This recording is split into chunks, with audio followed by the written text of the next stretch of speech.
திருப்பதி திருமலை ஸ்ரீ லக்ஷ்மி வராக பெருமாள் திருவடிகளே சரணம். பன்றிக்கு நன்றி சொல்லி குன்றின் மேல் ஏறி நின்றால் வென்றிடலாம் குலசேகரனை. இது ஒரு தெய்வீக விடுகதை. குலசேகரன் என்றால் குலத்தை ரட்சிப்பவன் என்று பொருள். ஸ்ரீ என்றால் செல்வம். அந்த செல்வத்தின் அதிபதி லக்ஷ்மியை மணக்க பெருமாளுக்கு பைனான்ஸ் செய்தவர் குபேரன். பெருமாளின் குலம் பெருக ரட்சித்த குபேரன் தான் பெருமாளின் குலசேகரன். குபேரன் கடனை கட்ட பெருமாளுக்கு பொருளீட்ட ஒரு ஸ்தலம் தேவைப்பட்டது. அப்பொழுது பெருமாளுக்கு ஏழுமலையை அளித்தவர் ஸ்ரீவராக பெருமாள். அதனால் பன்றியாகிய ஸ்ரீவராக பெருமாளுக்கு நன்றி சொல்லி குன்றின் மீது நின்ற கோலத்தில் மக்களுக்கு அருள் புரிந்து அவருடைய குலசேகரனுக்கு குபேரன் சேர வேண்டிய பணத்தை கொடுத்து கடனை வென்றாராம் பெருமாள்.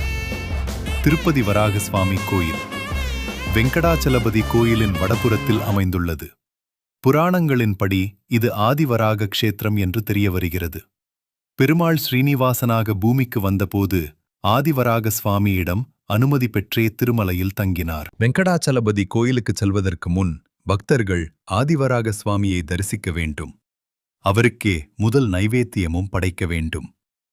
வராக அவதாரம், ஆதிவராகம், பிரளயவராகம், யஜ்னவராகம் என 3 வடிவங்களில் பூஜிக்கப்படுகிறது.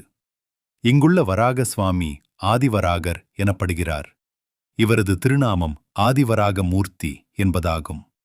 இவரது கோயில் சுவாமி புஷ்கரணி தெப்பக்குளக்கரையில் உள்ளது. லக்ஷ்மி வராக பெருமாள் திருவடிகளே சரணம்.